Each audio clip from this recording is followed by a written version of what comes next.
عاملوں نے تو جس پہ کچھ بھی مسئلہ ہے تو اس پہ جن چڑیل بھوت ڈالا ہوا ہے. اتنا نہیں ہے, ہوتے ہیں, اب کیسے ہوتے ہیں اللہ ہی بہتر جانتا ہے, اور انسانی شکل میں بھی آ جاتے ہیں بعض دفعہ یہ. اور ان کا سب سے خطرناک کام ہوتا ہے انسان کے دل میں وسوسے پیدا کرنا, انسان کو گناہوں کی طرف لے کے جانا. ان کی طبیعت میں شر غالب ہے, خیر کم ہے, اور ان کی تعداد انسانوں سے بہت زیادہ ہے, اور ان کی پیدائش بھی انسانوں سے پہلے ہوئی ہے. تو اللہ کی ایک مخلوق ہے, چڑیل تو جن ہی کی مؤنث کو کہا جاتا ہے, کوئی الگ مخلوق نہیں ہے. جن کی انسان سے شادی بھی ہو جاتی ہے اور اولاد بھی ہو جاتی ہے, لیکن یہ کبھی بھی اس کی تمنا بولو مت کرنا. مرد کی بھی جنیا عورت سے شادی ہو جاتی ہے, تبھی فقہا نے اس کے احکام لکھے ہیں کہ مرد کے لیے کسی جنیا سے شادی جائز ہے یا نہیں. تو فقہا لکھتے ہیں کہ یہ عمل انسان کے لیے بولو نا بھائی ناجائز ہے, کیونکہ جنس الگ الگ ہے.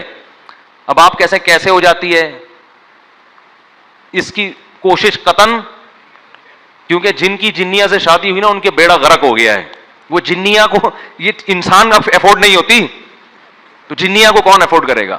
لیکن چونکہ فقہا نے ایک مسئلہ بیان کیا, اس لیے میں نے بتا دیا کہ اس بات کا امکان موجود ہے. بعض دفعہ ایسے ہوتا ہے کوئی جنیا جو ہے کسی پہ عاشق ہو جاتی ہے, اس کو مجبور کر کے پھر اپنے ساتھ اس سے نکاح کرتی ہے, لیکن پھر وہ اس کے حالات بہت اس بندے کے خطرناک ہوتے ہیں, وہ بیچارہ ہڈیوں کا ڈھانچہ بن کے بالآخر انا للہ و انا الیہ راجعون. میں نے ایسے لوگ دیکھے ہیں جن پہ جنیا عاشق تھی. ایک دفعہ تبلیغ جماعت آئی, وہ بیچارہ ایک تبلیغ میں بہت نیک آدمی, وہاں بمبئی میں کہیں پتہ نہیں کسی ایسے فلیٹ میں جا کے ٹھہر گئے جہاں لوگوں نے منع بھی کیا ہوا تھا. وہ میں واقعہ سناتا ہوں نا, ایک آدمی بڑا فنٹر بنا ہوا تھا, کسی نے کہا بھائی یہ فلیٹ عرصہ دراز سے خالی ہے, اس میں جنات ہیں. اس نے کہا بھائی جن ون کچھ نہیں ہوتا. میں بہادر جا کے دروازہ بجایا, ہاں بھائی کوئی ہے؟ اس نے کہا ہاں ہوں. سنا یار یہاں کوئی جن ون رہتا ہے؟ کہہ رہا میں تو 500 سال سے رہ رہا ہوں, مجھے تو ابھی تک کوئی نہیں ملا. تو یہ بے ہوش ہو کے گر گیا. اس نے کہا بھائی 500 سال سے کوئی انسان تو رہ نہیں سکتا. تو جن کے معاملے میں یہ ہے کہ نہ ان سے ڈرو, نہ فنٹر گیری کی کوشش کرو, نارمل اپنی لائف گزارو, کسی کو کچھ بھی نہیں کہتے. اور عاملوں کے پاس گئے تو جن چڑیل بھوت تمہارا راستہ دیکھ لیں گے, یہ میں بتا دوں. عامل جہاں سونگ کے جائے گا نا 25-30 جنات وہاں چھوڑ کے جائے گا. وہ عاملوں کے ساتھ سے یہ جو ہے نا سونگ کے ہی وہاں پہنچ جاتے ہیں. یہ ان کو پتا ہوتا ہے یہاں ہماری دکان چلے گی, کسی عامل کو گھر میں نہیں آنے دو کبھی. تو جنیہ سے نکاح, وہ میں واقعہ سنا رہا تھا, وہ بیچارے ایک تبلیغ جماعت کے تھے, 40-45 سال ان کی عمر تھی.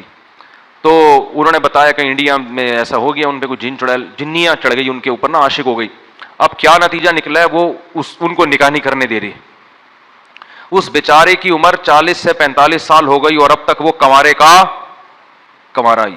اور وہ جنیاں ہندو, وہ مجھے کہتے تھے کہ میرے سامنے خوبصورت لڑکی کی شکل میں آتی ہے اور یہاں بندیا لگی ہوئی ہوتی ہے, اور مجھے کہتی ہے کہ تو ہندو بن جا اور مجھ سے شادی کر لے. لیکن اس آدمی کا بھی ظرف تھا, یہ اس نے کہا میں کسی قیمت پہ ایمان نہیں چھوڑ سکتا. اچھا یہ باتیں ہو رہی تھیں, اتنے میں انہوں نے مجھے بتایا کہ ان پر نا وہ کیفیات طاری ہونا شروع ہو گئی, اور وہی جنیاں ان کے اوپر سوار. اچھا مجھے کہتے ہیں کہ سارا دن انڈین گانے سناتی رہتی ہے مجھے بیٹھ کے. سارا دن کیا کرتی ہے؟ انڈین گانے سناتی رہتی ہے. اچھا خیر, جب وہ ان پہ سوار ہو گئے, میں بیٹھا ہوا تھا سامنے. اللہ کا شکر ہے میں ان چیزوں سے ڈرتا مرتا نہیں ہوں. اگر آپ ڈر گئے نا تو ایک جنیاں آپ کے پاس بھی آئے گی, پھر یہ سب. تو مجھے اشارہ انہوں نے کیا کہ میری انگلی پکڑ کے کوئی آیتیں پڑھے, تو میں نے دم بم کیا, وہ تھوڑی دیر میں ٹھیک ہو گئے. تو یہ ہوتا ہے, لیکن اس کا نقصان یہ ہوا کہ بیچارے کہیں نکاح نہیں کر سکے, اور وہ کمزور ہو کے نا بیچاروں کی ہڈیاں نکل گئیں. لیکن آپ لوگ ڈریں نہیں, میں ایسے واقعات بہت کم سناتا ہوں, اس لیے کہ لوگ پہلے ہی اتنے خوف زدہ ہیں کہ یار اچھا وہ جو اس دن قبرستان میں بندیاں نظر آئی تھی وہ بھی کوئی دبئی بمبئی کی آئی ہوئی جنیاں یا چڑیل تھی. کچھ بھی نہیں ہے, آپ کا دماغی تخیل ہوتا ہے زیادہ تر. تو وہ لاکھوں میں کوئی ایک آدھ واقعہ ہو جاتا ہے ایسا, اور وہ جس کے ساتھ ہوتا ہے بس وہ صبر کرے, اور اس کا کوئی حل نہیں ہے. اس نے صبر کیا, عفت اور پاک دامنی سے زندگی گزاری. اب پتہ نہیں اب تک زندہ ہیں نہیں ہیں, زندہ ہیں تو اللہ ان کو اس مصیبت سے نجات دے, اور اگر انتقال کر گئے تو اب تو وہاں انشاءاللہ حوروں سے اللہ نے ان کے صبر کی وجہ سے ان کا نکاح اللہ سے امید کرا دیا ہوگا اللہ تعالیٰ نے. لیکن ان چیزوں کا علاج صبر کے علاوہ کچھ بھی نہیں. جو احادیث میں دعائیں آتی ہیں ان کو پڑھنا چاہیے. سورہ فلق, سورہ ناس ہے, اور بسم اللہ الذی لا یضر مع اسمہ شیء فی الارض ولا فی السماء. یہ پہلے سے ہی اہتمام کرنا چاہیے ان چیزوں کا, تاکہ اس قسم کی چڑیلیں مسلط نہ ہو آپ کے اوپر. بہت سے نوجوان کہہ رہے ہوں کہ کاش ہمارے اوپر بھی کوئی ایسی جنیاں آ جائے. تو میں اس لیے پہلے بتا رہا ہوں کہ اس کی تمنا مت کرو, آئے آ گئی نا. وہ ایک آدمی کی بیوی پہ جن چڑھ گیا, کسی نے آ کے بتایا تمہاری بیوی پہ جن آ گیا. اس نے کہا خود ہی بھگتے گا آپ. اس نے کہا تو جب انسان کا یہ حال ہے, بیوی جب انسان کی شکل میں ہو تو یہ حال ہے, جنیاں ہوگی تو کیا ہوگا آپ خود سوچو یار. لوگ جنات کو اپنی بیویوں سے ڈرا رہے ہیں, تو اور بیوی اگر جن ہو اس کو کس سے ڈراؤ گے؟ وہ تو بہت خطرناک ہوتی ہے بھائی. تو اس لیے اس کی تمنا نہ کہ مسئلہ آ گیا تو میں نے بتا دیا, ہم نے کہا چلو قرآن میں جنات کا تذکرہ ہے تو سرے دس یہ بھی ہو جائے. ورنہ میں کوشش کرتا ہوں جن چیزوں کا ہماری پریکٹیکل لائف سے تعلق نہیں ہے ان کو میں زیادہ چھیڑتا نہیں ہوں.